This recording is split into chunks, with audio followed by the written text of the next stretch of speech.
What's your channel's name? On the Night Shift with Nurse Joy. Are you gonna link it?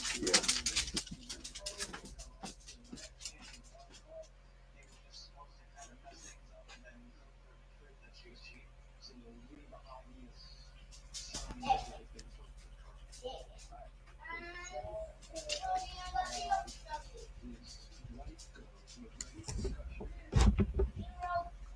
Oh, there's so much glare.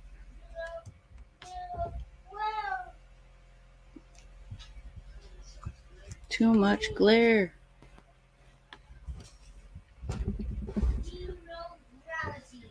Your camera was unplugged. Shit.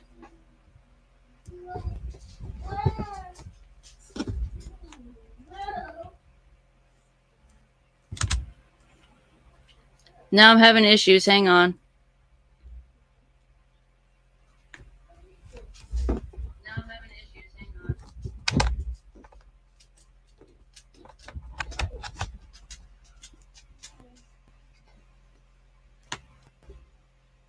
Click the camera button. Where's the fucking camera button?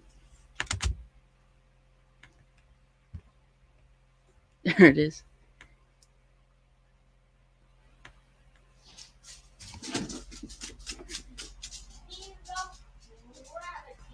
Hey. Sorry, I'm pretty new to this. I'm having some glare issues.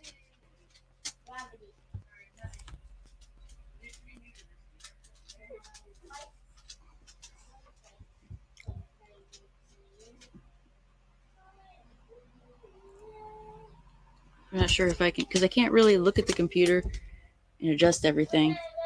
I should have did this before I went live. I didn't realize it would shine on my glasses so hard. If I hold my face like this, it doesn't see it.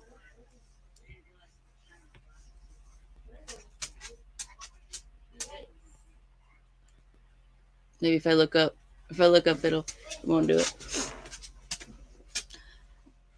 So hi guys, it's Nurse Joy here. It's my first live stream.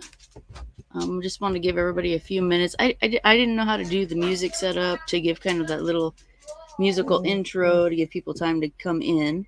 Tilt your glasses. That's what they do on TV. Tilt them down or up.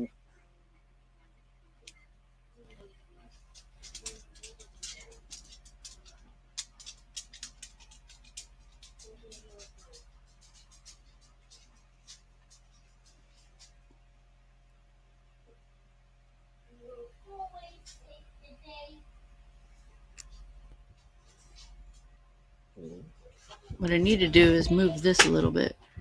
That way when I'm looking at, that's a little better. When I'm looking at the screen, it doesn't. So that's a big glare. Hey, hi Boston. Yeah, I'm kind of, that's a little better. Maybe if I come off to the side a little bit. Having glare issues. Yeah, I sure do. Look how strangely shaped it is. So it's so odd shaped. See? Hi, everybody.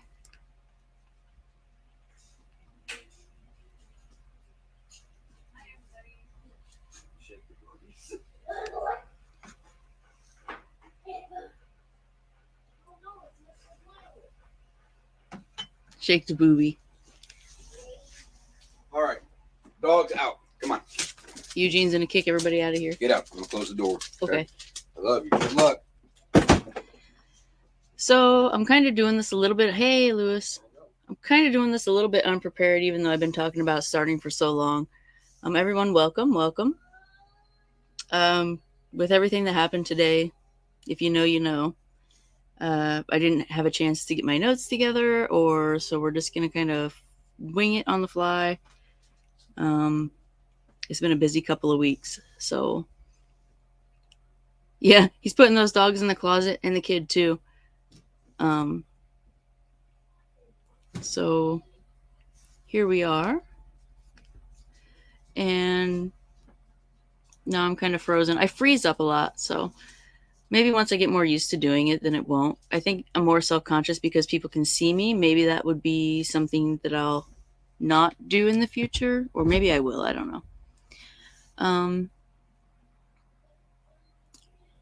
So this is kind of just a little little live stream to just talk about some different things that I find interesting or fascinating in the world. Things like some personal stories of quote unquote paranormal. I define paranormal as like not necessarily ghosts and stuff, but things that are very, thank you, Boston, that are just kind of different, strange, some unsolved mysteries, crime, cults, that kind of stuff. And I thought this first episode I would talk about some of my personal experiences with some of the strange and unexplained, not necessarily ghost stories, because that's old news. We've so many people have had so many experiences seeing spirits, or I don't know, maybe this would be considered a ghost story.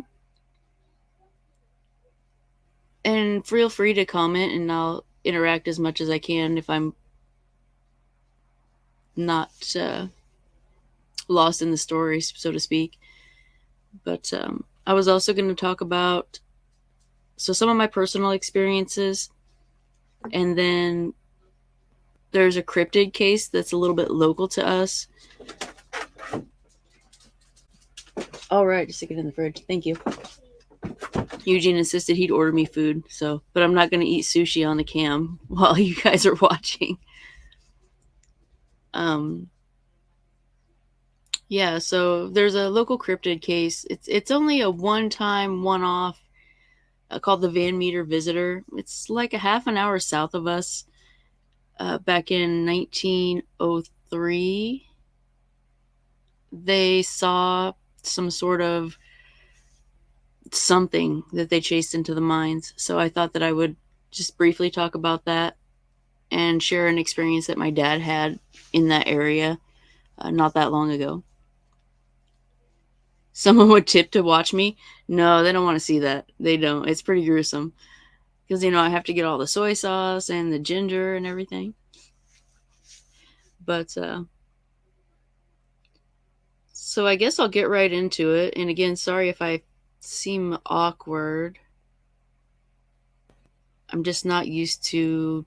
I'm used to coming onto Fieldins, but not used to... Yeah, there is a market for everything. Feet videos. I guess I'll get right into it. I've been a nurse for over 20 years. I've seen a lot of things. Some of my more recent ones were when I was working as a visiting hospice nurse. I had several patients who saw strange things before they died, and that's pretty common. Jesus, Boston. Feet pics. God love them. I was a hospice nurse for about a year. Mostly worked in nursing homes. But this is probably my favorite story. It's kind of short. I had a patient. Her daughter called me. So this is hearsay. It's from the daughter. I didn't hear this directly. The daughter called me and told me that her mom had passed away, and it was expected. She was dying. She was still talking and things. And the daughter was really upset. And when I got to her house to talk to her, she said that her mom looked over to the doorway and said, "Your father's here with my coat. It's time to go." And closed her eyes and died. And I thought that was just the sweetest, strangest story, because, for her to see her husband came to pick her up pretty much. And it really struck my heart quite a bit to hear that. And it's just one of those things that I think I'll never forget. Your father's here with my coat and it's time to go. But we hear so much of that. And that's that's kind of the meat of what I wanted to talk about. Was before people die, they say and see things, and I understand a lot of that could be, changes in the brain, kind of how people have that near death experience with where they see like the light in the tunnel. Most of the time they see people that have passed on before them, family members, sometimes angels. They reach out to people who aren't there, but some of them are just very, very bizarre. I I had another fellow who was alert and talking still. Most of the time they're reaching out. They do that when they're not really aware of the people around them so much. But this guy, he said that he saw his brother every morning, and that his brother who had passed on years before, he said that his brother would come to him every day and say, is today the day? And he's like, today is not the day. Today is not the day. This was in 2003, and she died 3 hours later. Exactly, Mickey. That's exactly what I'm talking about. There might be a scientific basis for this. I'm sure there probably is, but it just hits me so strangely. And it's so strange how it's always someone who's passed on before. It's never like a child that's in the room, or I don't know. It's always a family member that's passed before. And this guy, one day he said to me, I said, hey man, I'll see you in a couple of days, because I was seeing him only 3 times a week. My mom included racist in the last few days with her. Yeah. Oh, yeah, that's actually a thing, Boston, and I was actually going to come into that. Just real quick, this fellow says to me, he says, well, I'm not going to be here in a couple of days. He said, the next time my brother comes, I'm going to tell him that, yeah, it's time. And he died that next morning. And so I'm pretty sure that his brother came again in the morning, and he went with him. I mean, that's so bizarre. He says, next time my brother comes, I'm going to say, yeah, it's time. And because he said he came every morning, and he died that next morning. So those are just a couple of the brief recent ones that I've seen, experienced. There's actually okay, so now on to what Boston is saying. He said that she had some clarity right up to at the end of her life. That there's actually a technical term for that, and it's called terminal lucidity. Or in the biz, we call it a rally, which we have a lot of nasty, kind of disrespectful terms for things. The rally or the terminal lucidity is some of the people will be like on their quote unquote deathbed. Hi, Deus. And then they will kind of clear up. Sometimes they'll want to eat, drink, even if they haven't for a long time. And then they'll ask for people. They'll be really rational. Yeah, pretty much, Lewis, like a second wind. And sometimes it's really dramatic. But that terminal lucidity sometimes lasts for minutes. Sometimes I've seen it last for days. Usually like a day or several hours. And that's the time when we definitely call the family and we're like, you need to come now, because this is probably the last time that you're going to have where the person is alert and able to talk to you and maybe resolve some things that,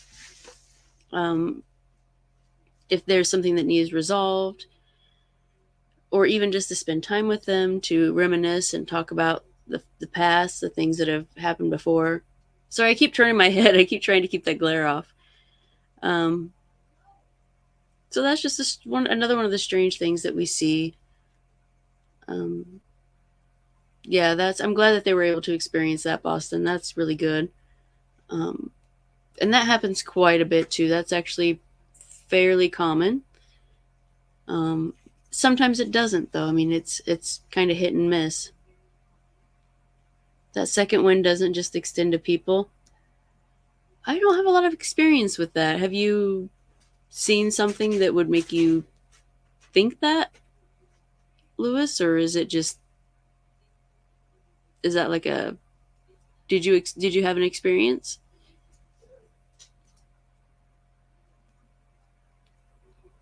Because all of the few pets that I've had pass away, they weren't they didn't really experience any of that I saw anyway.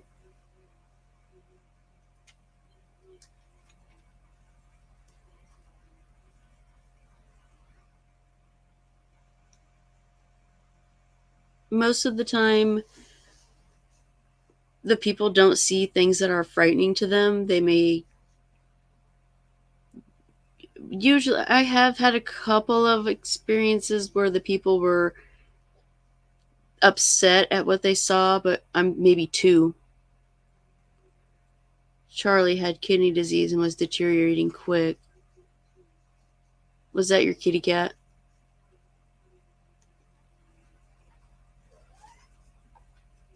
Speaking of cats, I have one crawling around in this room with me right now, so she might come up here.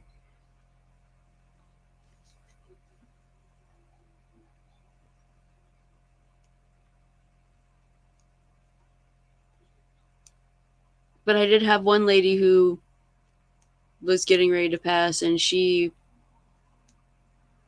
saw her. I remember her exact words, and this was probably 15 years ago. She woke up screaming, and she said that her sister had come to drag her to hell. Yeah, that was one I'll never forget for sure. It was it was really traumatic. But there's only been just, I mean, I could count them on one hand, the amount of times I've ever seen people frightened when they die. Dogs can tell when other dogs have passed away. I agree with that, Chip. Uh, when we lost our dog, oh my gosh, almost 2 years ago now, our other dog definitely knew that something was wrong.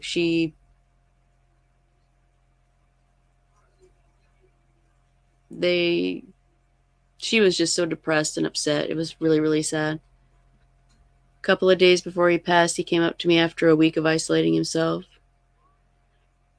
She wasn't hopeful, and neither was I. And that's, honestly, Lewis, that's probably better, because that hope with that is, it's more, sometimes people get the impression like they're getting better or they're improving, that's not, no. And it's really hard to tell them, like, this isn't an improvement that's going to save them. They're going. Boobies, like them or love them, definitely love them. And I think I can speak for most of the people in the room here, if not everyone. So,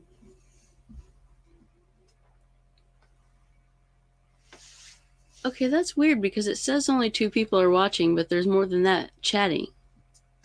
So I'm not sure how they're basing that.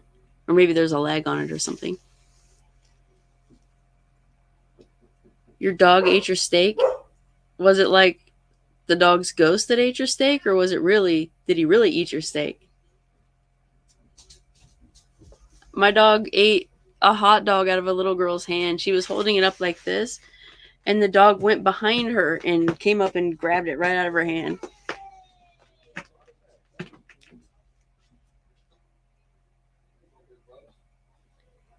Yeah, that, Lewis, that's a really, I've had to have that conversation with a lot of humans about other humans.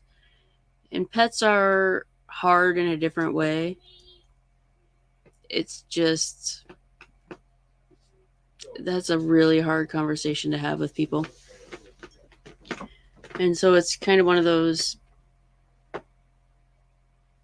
you get the, you use the time you have left to the best that you can. Some lag with YouTube. Yeah, I can guarantee it, because I can actually hear myself talking in the other room. And it's kind of disconcerting, to say the least. So, yeah. And I have, I really didn't want to go to the ghost stories, but I have ghost stories for days. And I don't know. It makes me wonder how much of that is actually real, or was it like sleep deprivation? Um, I don't know. Some of the stuff other people have experienced. I had one of my first nursing jobs back when I was transitioning from being a nurse's aide to a nurse.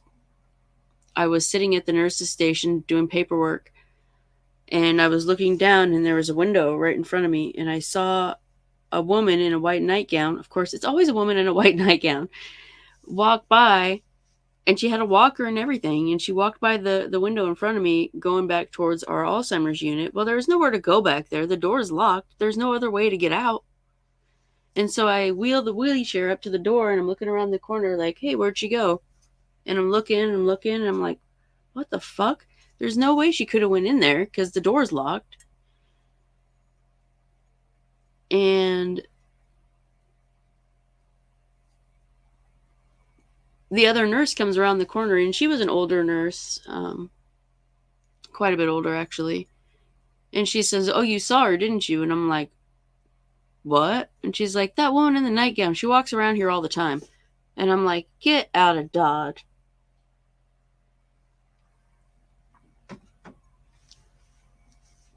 Places can store energy, and sleep deprivation can relax the mind to pick things up. See, and that's kind of something to be debated, because I have a lot of sleep deprivation. Part of it's my own fault because I just don't like to sleep that much.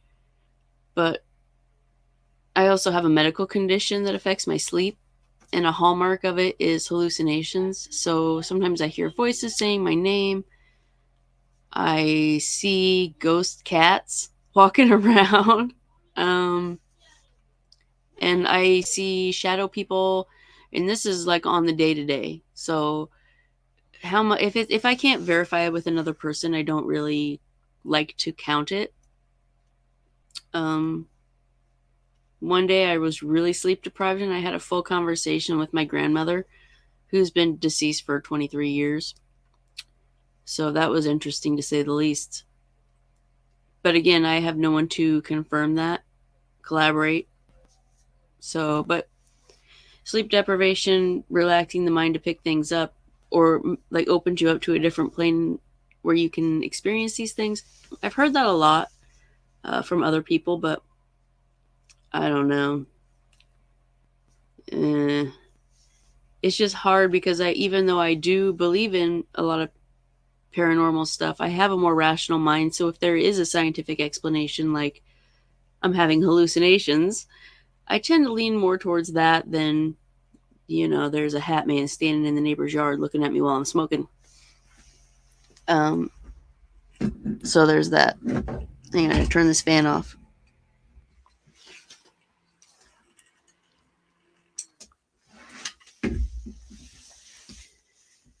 Your grandma visited you in your dream the night she died. Did you know that she had passed, or had you not known? Lucid dreaming. See, that's something I've never been able to do. A lot of the time when I'm dreaming, I don't even know I'm dreaming until I'm awake. And you didn't know. Okay, I hear that a lot too. I've actually had people call the nursing home in the middle of the night to check on their grandma who had literally just died, and I was getting ready to call them. That's happened more than a few times. What did she say to you? Did she tell you, or was it just like a regular visit, or I don't know. I've like I say, there's so many stories.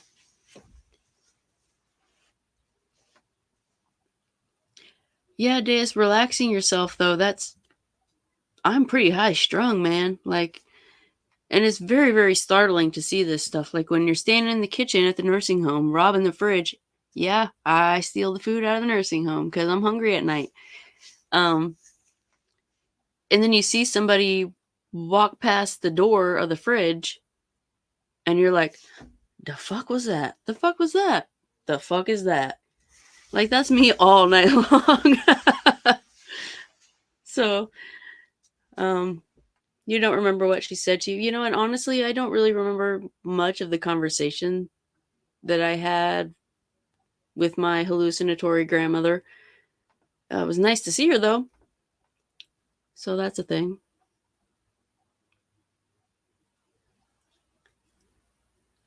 So yeah, I don't know how much of that is just. I'd be curious to see brain scans from someone who was significantly sleep deprived, seeing things, to see if there actually is a way to tell if their optic nerves are picking up something, or if, and I don't know if that's even a thing they can do, or if it's internally generated. I think that would be an interesting thing to do. So, but I think a lot about that stuff. Um, I had a guy who passed away in our Alzheimer's unit way back when I was a CNA, and I was back there, and it was a locked door, so the people couldn't like run away, and I'd be back there all night by myself, and so many times I would see the shadow of this guy, and he was a very distinctive, big old burly guy, looked like a football player. He would stand in it would just be like the silhouette of him, like the shadow of him standing in the doorway of his old room, who by this point there's somebody else living in there. And it was very, very startling the first few times I saw him. And after a while, I was just like, hey, bud, go back to bed. And I just see him just kind of dissipate back into the doorway and then vanish. And I saw this person so much that it didn't even, after a while, it didn't even faze me anymore. Like, he was just part of the routine. Like, literally once a week, I'd be seeing this guy just chilling in the doorway. Yeah. So, I mean, I don't know. It makes you wonder. I've heard people saying help in the middle of the night. I've heard people whispering to me. So I've heard people say my name a lot of times. And so there's no way to really tell if that.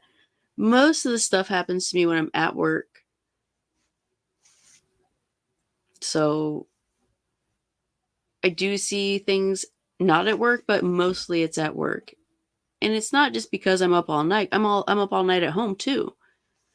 And so I don't know if it's because in my mind I'm convinced that there might be something there because so many people die there. I don't. It's one of those mysteries that we might never have an answer to.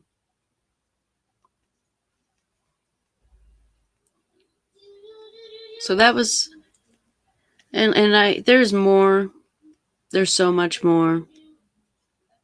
Um, Maybe I'll save a couple of stories for another day. But I don't know. Strange things.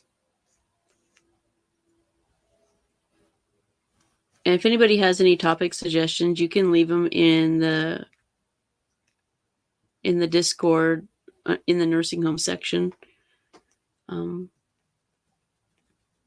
One of the things that I wanted to talk about tonight is local cryptid. It only had one kind of appearance, but I thought it was a really fascinating story.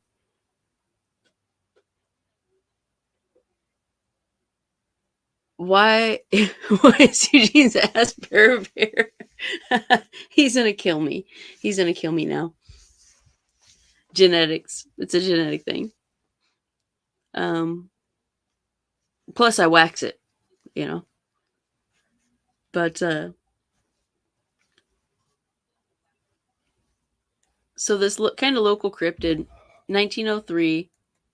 You shaved that shit, yeah. Back in 1903 in the town of Van Meter, Iowa. Yeah, he's looking way too close. Just like Chris holding a camera up to his dick. Oh wait, I can't say that. Shit. I apologize for that. In 1903, in the town of Van Meter, Iowa, there was a sighting of some sort of creature, and I like this story a lot. It was seen 3 nights in a row. The first night, it was seen by a banker who was staying the night and I don't remember their names. I had them written down somewhere, but the first night it was seen by the banker. He saw a light, and he looked out the window, and across the street, he saw this giant bipedal lizard-looking creature with wings that had a horn, and coming from this horn was this ray of light, or like a flash of light. And so he grabbed his gun and was like gonna shoot it, but then it flew up onto the rooftop and then kind of like flew away. And he's like, well, that was weird. And he was telling some people about it the next day. But the next day, the next person that saw it was actually the town doctor. And he had no prior knowledge of what the first person saw. And he also thought it was a burglar. Everybody thought it was a burglar when they first saw it, because all they saw was this flash of light. And so they're like grabbing the gun. And so the town doctor saw this thing too. And he said the same thing, that it was like this bipedal lizard creature that had this horn that emitted a light on its head, and they could fly. It flew up on top of the street light and on top of the like hardware store.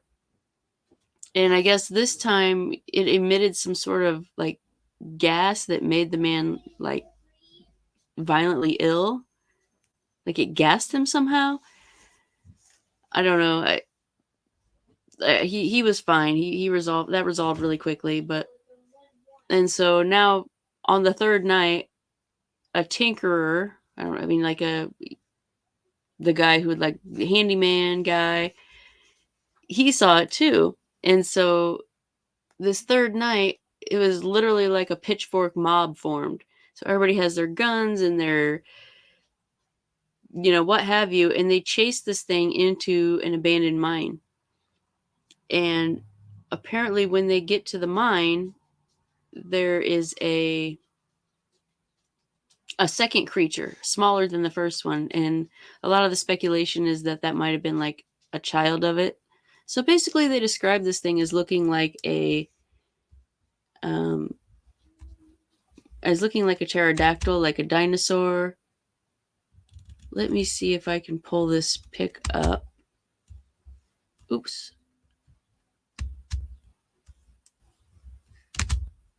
I don't know if that... let me minimize this and pull this up. And let's see if I can... I don't know how to do this, so I'm going to try share screen.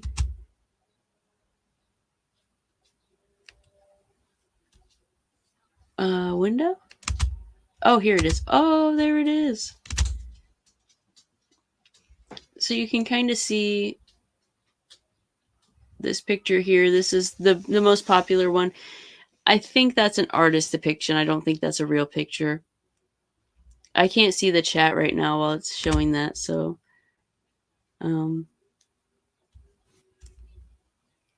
but that's pretty much what they saw. And so they chased it into this mine, and then the tiny one was there. And then they basically sealed up the mine with the thing inside of it. They reported that they heard a bunch of noise coming out of there for a while, and then it just kind of settled down, and they never saw or heard from this creature again. But it's like the big thing that town is kind of popular for. They actually have a visitor fest in the fall, and I don't know, it's there's actually some theories out there as to whether this was like a creature that had been, previously undiscovered, maybe some sort of mutated creature.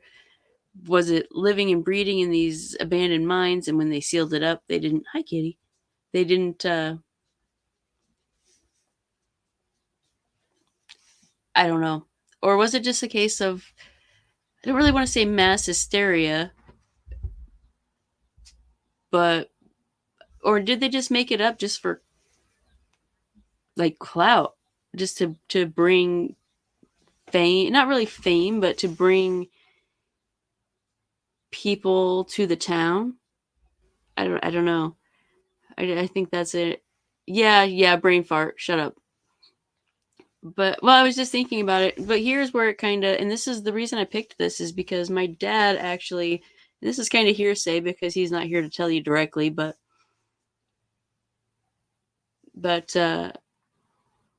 he was down there a couple of years ago around the Van Meter area, kind of off a little bit in more of a rural area, and he was looking for mushrooms out there. And he said as he was walking through these like woods and fields, he came upon this fence, and he walked along the fence line for a while, and these two armed guards in uniforms, and I should have asked him what type of uniforms, but he said they were armed. And so I keep freezing because I keep hearing myself outside. These armed guards were like, "You can't be here." And he's like, "What?" And they're like, "You need to leave the area immediately." And he's like, "What's going on?" And they're like, "You don't need to know, just leave," and all this stuff. So and it was right around that area. And so his question is, what would these armed guards be doing out in the middle of a field in woods, guarding the perimeter of this fence, if there wasn't something out there? Now, my theory on that is that there is some sort of military base out there. There's a lot of that stuff throughout the fields in the Midwest, nuclear bunkers and stuff. My dad thinks that they're literally guarding those mines to keep people away from there, in relation to the story of this cryptid. So I guess that's kind of out there for speculation. Yeah.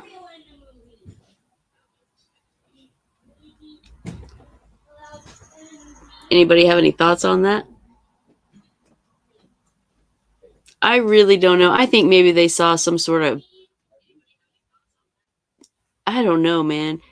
Because, well, everybody talks about like ergot poisoning, like for the witch trials and werewolf hunting in Europe. And I don't think that was a thing around here. Um, Mass hysteria, but if that was mass hysteria, how would one person have seen it? And even though I said he was talking about it, that was a mistake in my speaking. He didn't actually. They're cooking meth in the caves. That wouldn't surprise me at all if it was recent times. But oh, you mean nowadays? I don't know. He said they looked pretty official, but I mean that could be. Or maybe they just have the mines blocked off to keep people from going in there and like falling to their deaths.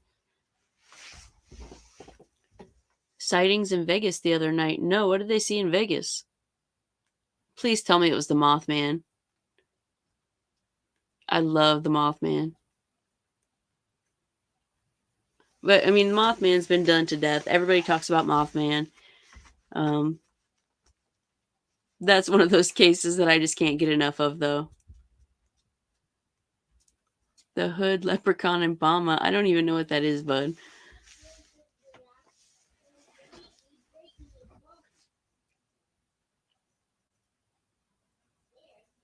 Mothman wasn't in Nevada. No, I know that. It was in West Virginia, specifically around the Point Pleasant area. And there have been some recent sightings of something in Chicago, more recently. And also there was report of a black bird-like figure right before Chernobyl. They saw really weird lights. That wouldn't surprise me at all, though, because the government even admits that they test shit out in that desert.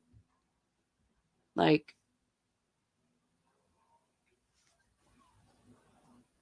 I mean, my dad said he saw my dad is, no offense if you ever see this, you're not really a credible witness as far as a lot of that stuff goes because you smoke a lot of dope, dude.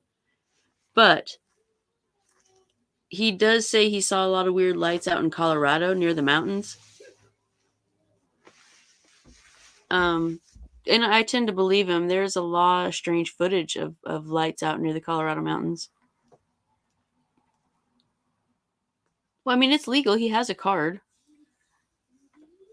Cops asked around the neighborhood if they saw anything weird. What did they see? I mean, what did the people report seeing? I mean, was there civilians that reported seeing that too, or I'm gonna probably look this up after this and see what.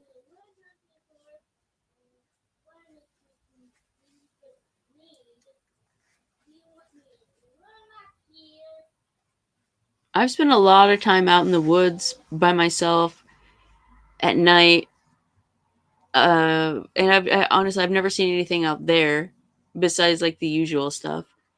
Um, I've never seen any cryptids that I'm aware of. They responded to a call. They saw weird 8-foot beings in their backyard. Wow. Just George looking for Sue again. Well, George isn't 8 foot tall, but he's about 8 foot wide. Unless his gunt dong is growing out like some sort of bizarre eldritch horror H.P. Lovecraft cosmic tentacle being. It's coming for you. 8-foot beings in the backyard. Look up a news report on the Alabama leprechaun. I will do that. Yeah, I think everybody has their own little like cryptid thing that their state is known for. There's a lot of weird stuff like in the Ozark Mountains near where my dad lives now. So much weird stuff. He tells me about these cults that are down there. Ever heard of a thing called Alex from Tennessee? I don't think so. I have read a lot of this stuff though, and I've probably heard of it and just don't remember it. I read a lot of stuff like this. Alex from Tennessee. No. Nope, that one, I'm not familiar with that either.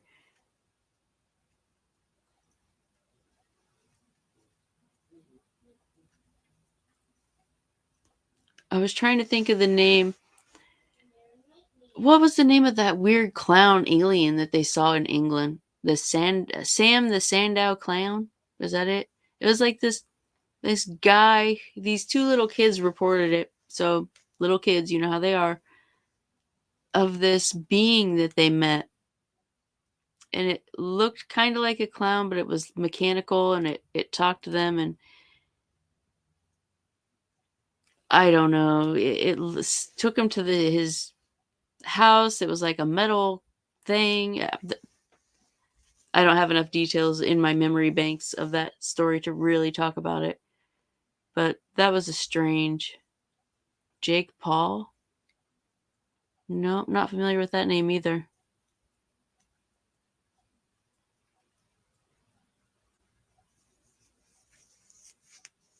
I'm not, yeah,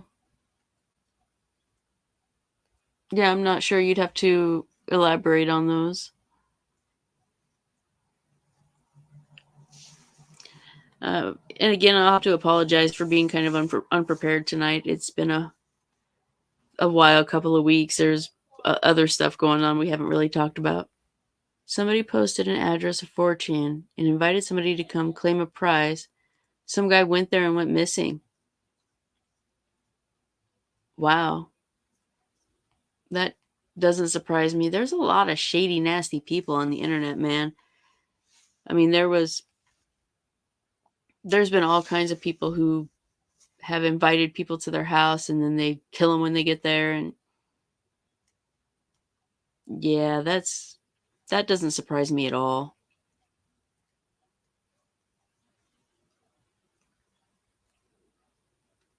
Somebody posted an address on board. So did they catch the guy? I mean, did they interview him or?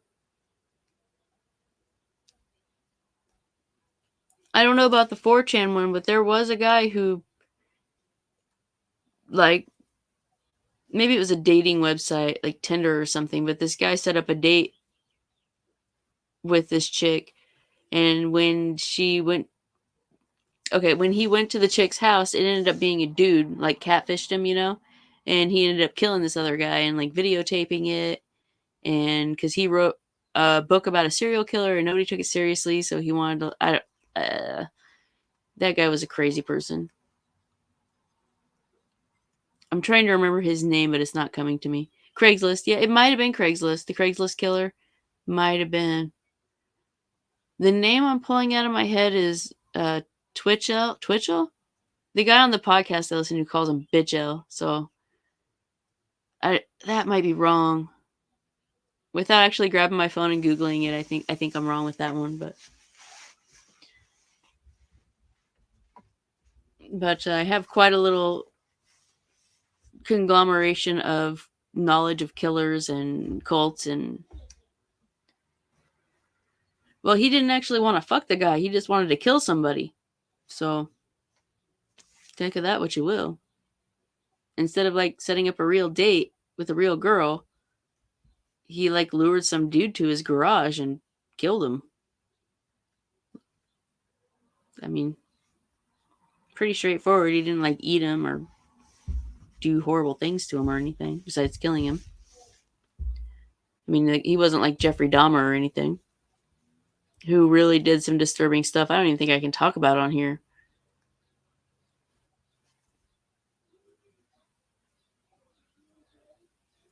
So I think the plan for the next stream, I think I'm going to talk about. I don't know if anybody's familiar with the case of the Yuba County Five. It's like most commonly considered to be the Dyatlov Pass of the Americas. 5 boys. They were grown men, but they actually were known around town as the boys. The boys. 5 men disappeared. They were eventually found in a mysterious Mark Twitchell. Yes, that's the guy. Is that the guy? Was that the right killer? Did I have that right, or was I thinking of somebody else? He lured the guy off of some dating app or something and killed him in his garage. Yeah. Anyway, Yuba County 5. They disappeared in the California mountains. They did end up finding 4 of their bodies under mysterious circumstances, and one of the people was never found. And so that's a case I'd like to kind of maybe dive into a little deeper. That case I actually do have. I've watched probably every episode of every show and read books about it. It's just such a fascinating case. Probably not going to talk about the Dyatlov Pass because it was solved. I'm confident it was solved. That used to be my favorite mystery, and I would talk about that any chance I got. But being that it is solved now, there's really no need to talk about it anymore. Pretty gruesome though. And also there is a case of a man in Russia. Everything happens in Russia. There's another mysterious death case I'm going to talk about in Russia too later on. So Yuba County 5, and then the case of a man named Anatoly Moskvin, more commonly known as the Doll Maker. And he did not kill anyone, and he did not do anything sexual with these. What hooked you to the case? That might be something to talk about. Yeah, maybe, because it does relate to another case. One of the other cases I'm going to bring up in a couple of future episodes. This guy basically dug up corpses and made dolls out of them and kept them chilling around his house. I feel bad for the guy more than anything. It's a very, very... I think it's kind of a disturbing case, but I'm not personally disturbed by it. I'll dig into that on the next episode, which will have to be... Yeah, Chip, and honestly, it was little girls' bodies. He dressed them up and had birthday parties for them and stuff.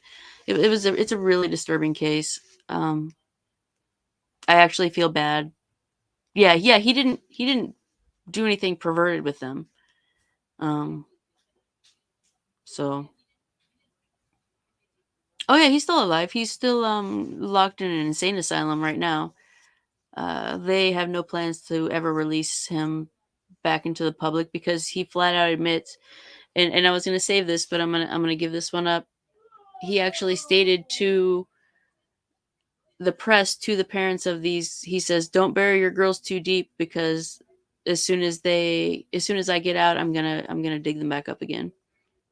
So, don't bury your girls too deep. Yeah. I don't know. It's a strange case I'd like to get into maybe a little bit of the psychology of, and armchair psychology, because I'm not a psych doctor, but so yeah. Yeah, and I think I'm going to go ahead and end it. I feel kind of discombobulated. I'm not used to doing this. It was a long time in the coming. I feel kind of ill prepared, and I had to last minute it because yeah, that is probably one of my favorite quote unquote true crime cases. Obviously it's illegal to tamper with bodies. You can't be doing that stuff, but I feel more bad for him than distaste for him. Um, he actually didn't, but I will get into the details of why I think he did it, and we'll save that for the next episode, which I'm not sure because I work a rotating schedule, so I won't be here next Friday. Maybe we can do it again on Thursday. Next Thursday sounds pretty good. What do you guys think? Well, and that's part of the reason, Lewis, why I'm talking about cases that I know about. I maybe don't have exact details, like exact years or exact names of a lot of cities or people but a lot of I want this to be kind of a more relaxed stream. It doesn't have to be professional, if you know what I mean. I spend too much of my time worried about being professional, so just want it to be kind of, maybe we can just talk about these cases and just see what comes up in the conversation. So I'd also, I don't know, I'd like to have our Russian friend come on and talk about this case. I'm sure he's also maybe more familiar with the case than there might be, more or less, that was reported there in their local news versus here in the States. All right, guys. Does anybody have anything else? Any questions or anything? Or if not, I'm going to end it, and I'll see you guys plan for next Thursday unless something horrific comes up. Please, God, nothing else. Cat, quit that. Quit that, kitty. Come here, kitty. Ugh. Here we go. That's baby. She's adopted. She looks mad. She doesn't like being held. I understand. You don't need to worry about being No. I know what you meant. Like, yeah, and I mean, I actually had like notes with names and cat hair, names and dates, and I'm not good with that kind of stuff, like remembering it. But this isn't OnlyFans. But yeah, so that's kind of where I want to go with this, and it'll come smoother, I think, especially once I figure out how to hold my head so that I can't see. How smooth is? Why are you so obsessed with Eugene's ass? On a scale of 1 to 10, 1 to baby, how smooth is Eugene's ass? Not baby. Grown man, but not baby.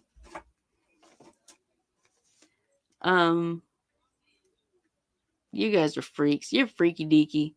You nasty, nasty. Am I nearsighted? I'm not even gonna lie. I can't remember which one. I can see things up close, but I can't see things that are farther out. So, but yeah, I need to figure out a better camera angle, maybe better lighting or something, just so I can not glare.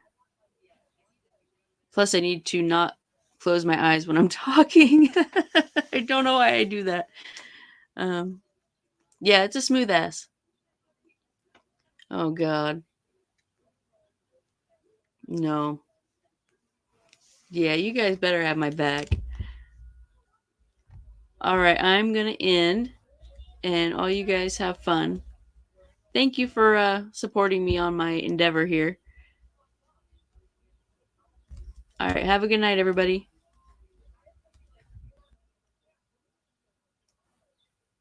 You just take your glasses off. No, I can't. I wear my glasses all the time. I'm naked without them. I can't even read the stream, like the chat, without them. Because they said tip your glasses down, and I'm like, okay, but then I can't see the chat. All right, good night, everybody. And